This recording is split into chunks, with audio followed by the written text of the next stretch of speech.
So far I have been able to quote from the reports which I have forwarded during these early days to Sherlock Holmes. Now, however, I have arrived at a point in my narrative where I am compelled to abandon this method and to trust once more to my recollections, aided by the diary which I kept at the time. A few extracts from the latter will carry me on to those scenes which are indelibly fixed in every detail upon my memory. I proceed, then, from the morning which followed our abortive chase of the convict and our other strange experiences upon the moor. October 16th, a dull and foggy day, with a drizzle of rain. The house is banked in with rolling clouds, which rise now and then, to show the dreary curves of the moor, with thin, silver veins upon the sides of the hills, and the distant boulders gleaming where the light strikes upon their wet faces. It is melancholy outside and in.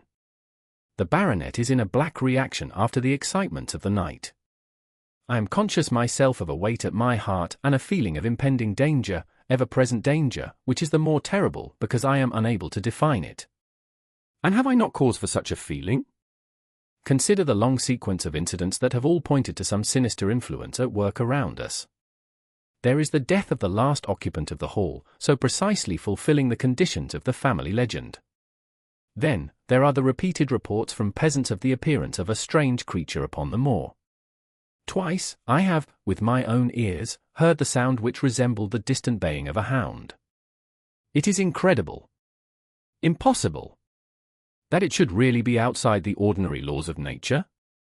A spectral hound, which leaves material footmarks and fills the air with its howling, is surely not to be believed. Stapleton may fall in with such a superstition. Mortimer also. But if I have one quality upon earth, it is common sense, and nothing will persuade me to believe in such a thing. To do so would be to descend to the level of these poor peasants, who are not content with a mere fiend dog, but must needs describe him with hellfire shooting from his mouth and eyes. Holmes would never listen to such fancies. And I am his agent. But facts are facts, and I have twice heard this crying upon the moor. Suppose that there were really some huge hound loose upon it. That would go far to explain everything. But then, where could such a hound lie concealed? Where did it get its food? Where did it come from? And how is it that no one ever sees it by day? It must be confessed, the natural explanation offers almost as many difficulties as the other. And always, apart from the hound, there remains the fact of human agency in London, the man in the cab, and the letter that warned Sir Henry against the moor. This, at least, was real.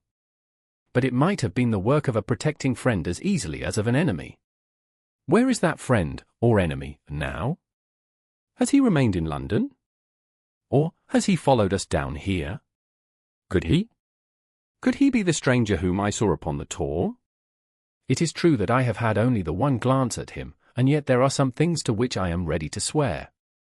He is no one whom I have seen down here, and I have now met all the neighbours.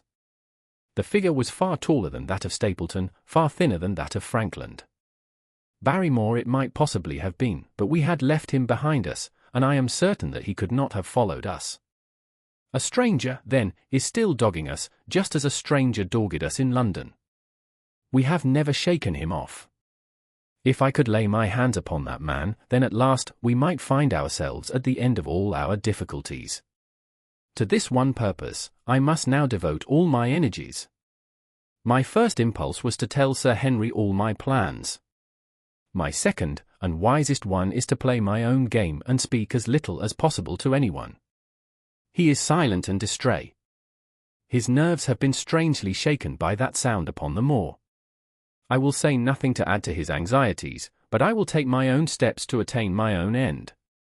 We had a small scene this morning after breakfast. Barrymore asked leave to speak with Sir Henry, and they were closeted in his study some little time.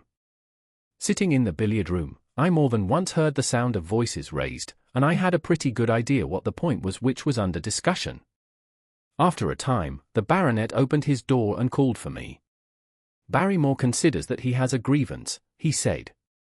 He thinks that it was unfair on our part to hunt his brother-in-law down when he, of his own free will, had told us the secret. The butler was standing, very pale, but very collected, before us.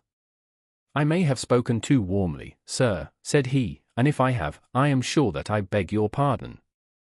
At the same time, I was very much surprised when I heard you two gentlemen come back this morning and learned that you had been chasing Selden. The poor fellow has enough to fight against without my putting more upon his track." "If you had told us of your own free will, it would have been a different thing," said the baronet. "You only told us, or rather, your wife only told us, when it was forced from you, and you could not help yourself. I didn't think you would have taken advantage of it, Sir Henry. Oh, indeed I didn't. The man is a public danger. There are lonely houses scattered over the moor, and he is a fellow who would stick at nothing. You only want to get a glimpse of his face to see that. Look at Mr. Stapleton's house, for example, with no one but himself to defend it. There's no safety for anyone until he is under lock and key. He'll break into no house, sir. I give you my solemn word upon that. But he will never trouble anyone in this country again. I assure you, Sir Henry, that in a very few days the necessary arrangements will have been made, and he will be on his way to South America. For God's sake, sir, I beg of you not to let the police know that he is still on the moor. They have given up the chase there, and he can lie quiet until the ship is ready for him. You can't tell on him without getting my wife and me into trouble. I beg you, sir, to say nothing to the police. What do you say, Watson?" I shrugged my shoulders. If he were safely out of the country, it would relieve the taxpayer of a burden. But how about the chance of his holding someone up before he goes? He would not do anything so mad, sir. We have provided him with all that he can want. To commit a crime would be to show where he was hiding. "That is true," said Sir Henry. "Well, Barrymore, God bless you, sir, and thank you from my heart. It would have killed my poor wife had he been taken again. I guess we are aiding and abetting a felony, Watson? But, after what we have heard, I don't feel as if I could give the man up, so there is an end of it. All right, Barrymore, you can go." With a few broken words of gratitude, the man turned, but he hesitated, and then came back. "You've been so kind to us, sir, that I should like to do the best I can for you in return. I know something, Sir Henry, and perhaps I should have said it before, but it was long after the inquest that I found it out. I've never breathed a word about it yet to mortal man. It's about poor Sir Charles' death." The baronet and I were both upon our feet. "Do you know how he died?" "No, sir, I don't know that." "What then?" "I know why he was at the gate at that hour.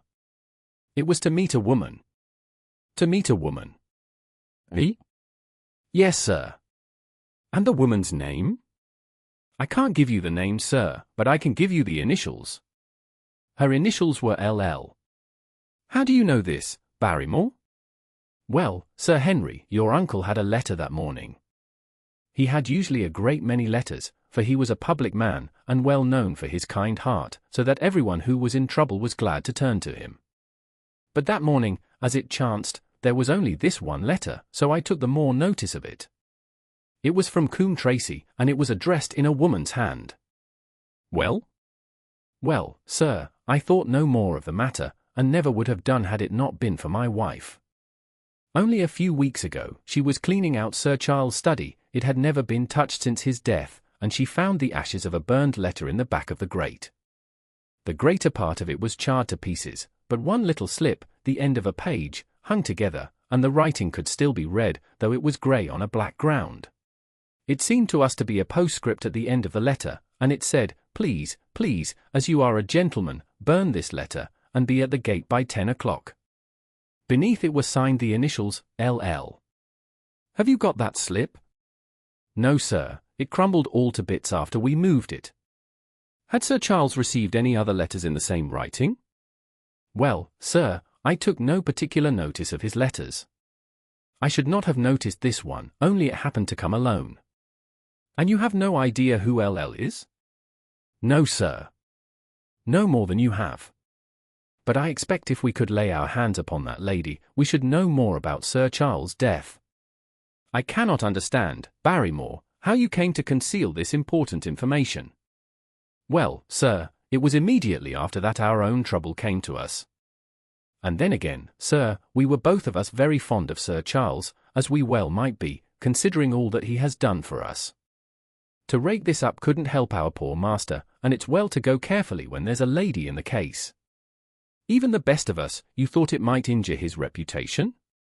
Well, sir, I thought no good could come of it. But now you have been kind to us, and I feel as if it would be treating you unfairly not to tell you all that I know about the matter. Very good, Barrymore, you can go. When the butler had left us, Sir Henry turned to me. Well, Watson, what do you think of this new light? It seems to leave the darkness rather blacker than before. So I think. But if we can only trace LL, it should clear up the whole business. We have gained that much. We know that there is someone who has the facts, if we can only find her. What do you think we should do? Let Holmes know all about it at once.